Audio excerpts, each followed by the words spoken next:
오늘 셋째 날은 나는 선한 목자다라는 제목으로 말씀 나누겠습니다. 제목 같이 한번 읽어볼까요?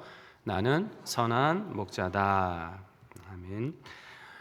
우리는 살다 보면 이제 그런 순간을 만날 때가 있습니다. 내가 가려고 하는 이 길이 정말 맞는 걸까? 지금 하는 이 선택이 옳은 걸까? 누구의 말을 따라야 될지 또 어느 방향으로 가야 될지 정말 잘 모를 때가 있죠. 만약에 그때 누군가 정말 믿을 수 있는 사람이 있어서 이 길이 맞다, 내가 책임진다, 이렇게 확신을 줄 수 있다고 한다면 여러분 얼마나 힘이 되겠습니까? 오늘 본문에서 예수님은 우리에게 분명하게 이렇게 말씀하십니다. 나는 선한 목자다. 본문 11절, 12절 말씀 같이 한번 읽어볼까요? 나는 선한 목자라. 선한 목자는 양들을 위하여 목숨을 버리거니와 삭구는 목자가 아니요 양도 제 양이 아니라 이리가 오는 것을 보면 양을 버리고 달아나나니 이리가 양을 물어가고 또 해치느니라. 아멘. 이 선한 목자라 하실 때 이 선하다라는 말은 이제 헬라어로 칼로스라는 단어를 씁니다. 그런데 이 말은 그냥 뭐 착하다, 좋다라는 정도의 말이 아니고요. 흠잡을 것이 없이 아름답고 고귀하다라는 뜻이 있습니다. 그러니까 예수님은 우리를 인도하실 때 가장 완전하고 이상적인 목자가 되셔서 우리를 인도하신다라는 뜻이에요. 양들에게 가장 좋은 목자는 어떤 목자입니까? 양들을 잘 먹이고 좋은 물가로 인도하고 또 위험에 처했을 때는 어떻게 해요?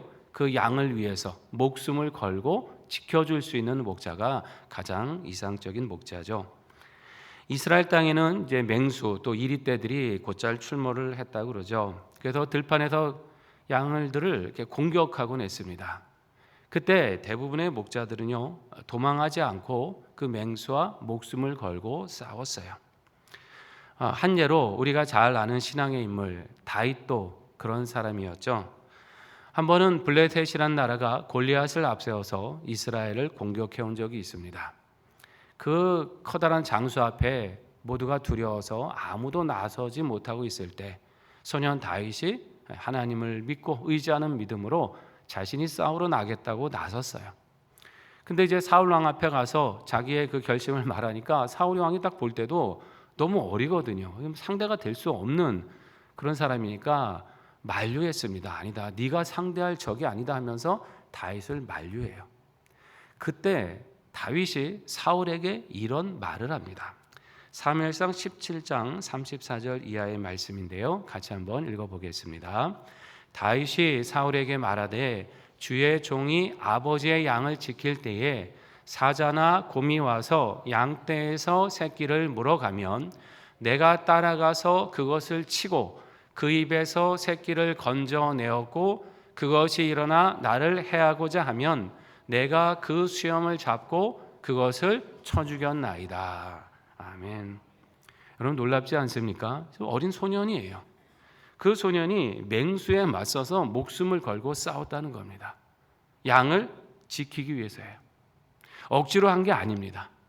양을 아끼기 때문에, 그 양이 자기 양이기 때문에 목숨을 걸고 싸운 거예요. 바로 이런 목자가 선한 목자입니다.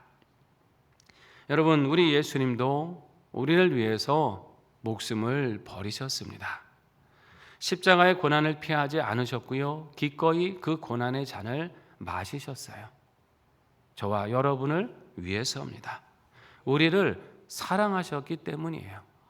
우리를 주께서 지키셔야 될 자신의 양으로 여기셨기 때문입니다. 여러분, 이 주님만이 나의 선한 목자가 되심을 분명히 믿으시기를 바랍니다. 선한 목자가 되신다는 건 뭡니까? 우리 인생을 다 책임지신다는 거예요.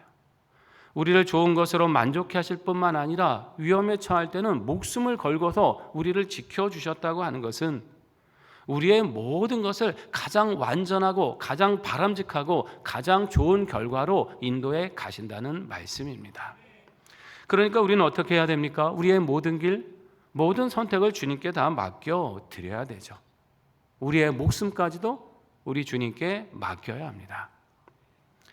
때로 주님이 인도하시는 길이 어떤 때는 우리 생각으로 이해가 되지 않을 때도 있습니다. 저 길이 더 좋아 보이는데 왜 주님은 나한테 이런 길을 허락하셨지?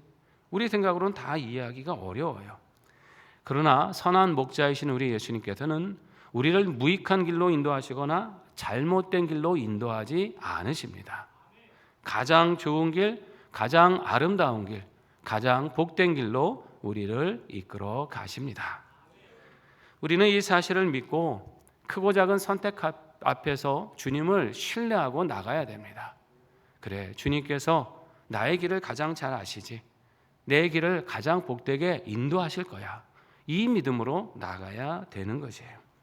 여러분, 이러한 믿음으로 선한 목자이신 예수님을 따라가셔서 인생의 걸음걸음마다 가장 복된 길을 만나시기를 바랍니다. 자, 말씀해 보니까 이 선한 목자와 대비되는 사꾼도 등장을 합니다. 여기서 이제 예수님이 비유하신 사꾼은 이제 그 당시 종교 지도자들을 빗대신 말씀인데요. 이들의 특징은 뭐냐면 양을 사랑해서 일하는 게 아니라 어떤 대가 때문에 일했다고 하는 것이에요.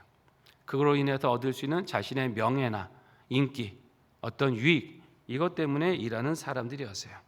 그러니까 그들은 양을 돌보는 위치에 있었지만 양 자체에 관심은 별로 없었고 그걸 돌봄으로써 얻어지는 자신의 이익, 그 안전에만 더 관심을 두고 산 사람들이에요. 그래서 평소에는 괜찮은데 위험이 보이면 어떻게 해요? 양을 버리고 도망갑니다.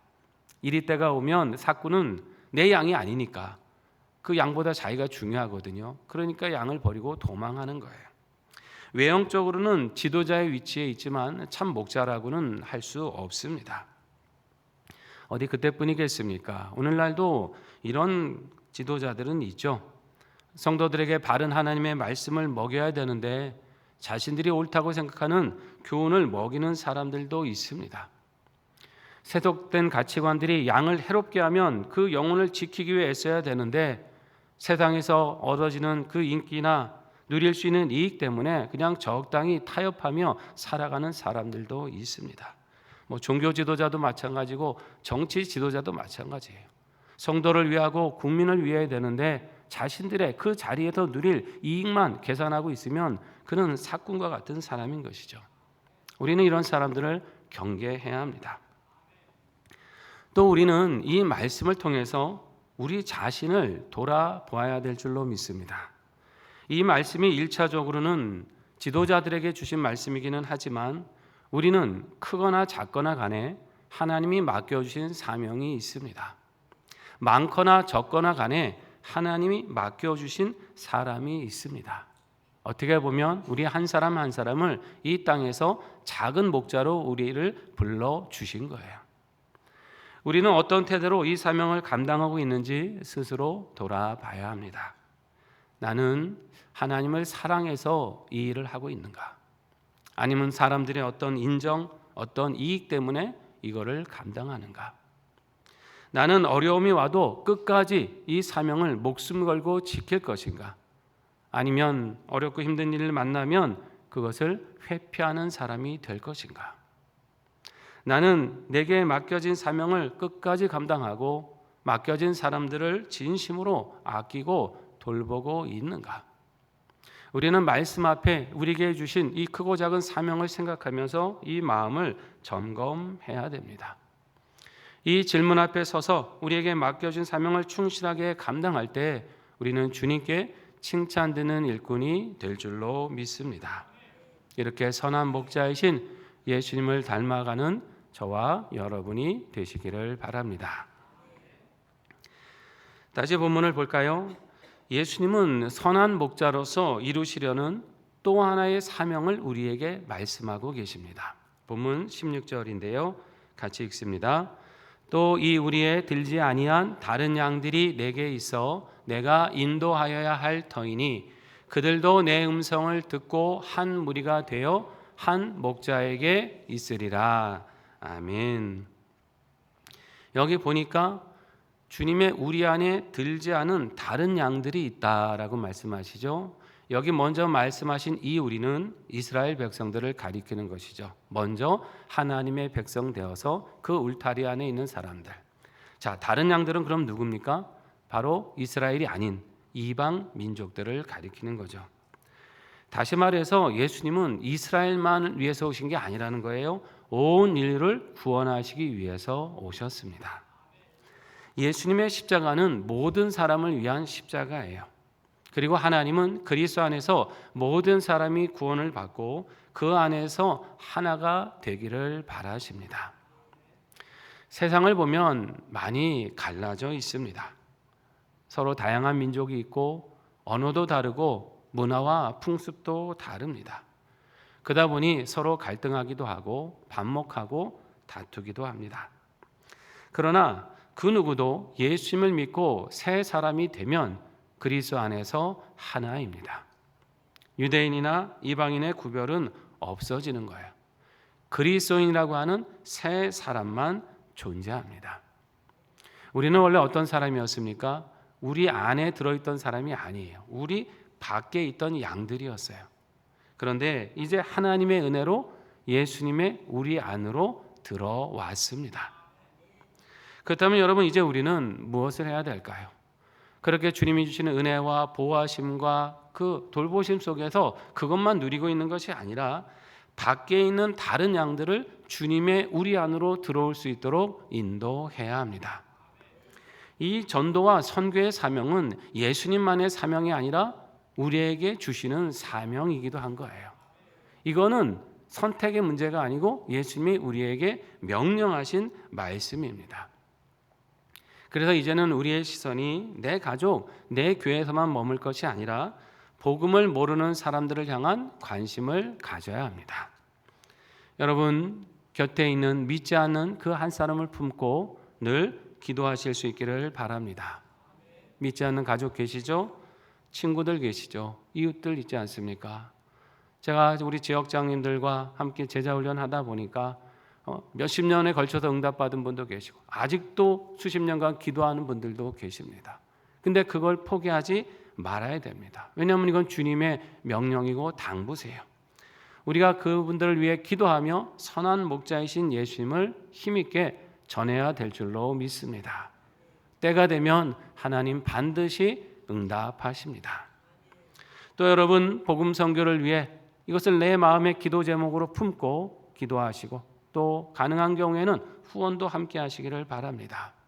이 열방에 복음이 힘있게 전파될 수 있도록 기도하시고 박해받고 있는 지역과 성도들을 위해서 기도하십시오. 그리고 억압 가운데 있는 그 성도들이 하루속히 자유롭게 하나님을 예배하는 그 날을 만날 수 있도록 나의 문제처럼 여기고 함께 기도하시기 바랍니다. 이것이 선한 목자이신 우리 예수님을 따라가는 일이 될 줄로 믿습니다. 나는 선한 목자다 하시는 우리 주님의 음성을 귀 기울이시고 우리 예수님께 인생을 맡기시고 또 작은 목자로서 맡겨진 사명을 사랑하며 아직 주님을 모르는 영혼들을 품고 전도하는 저와 여러분이 되셔서 모든 인생길에 우리 주께서 주시는 기쁨과 평강을 누리시기를 우리 주님의 이름으로 축원합니다.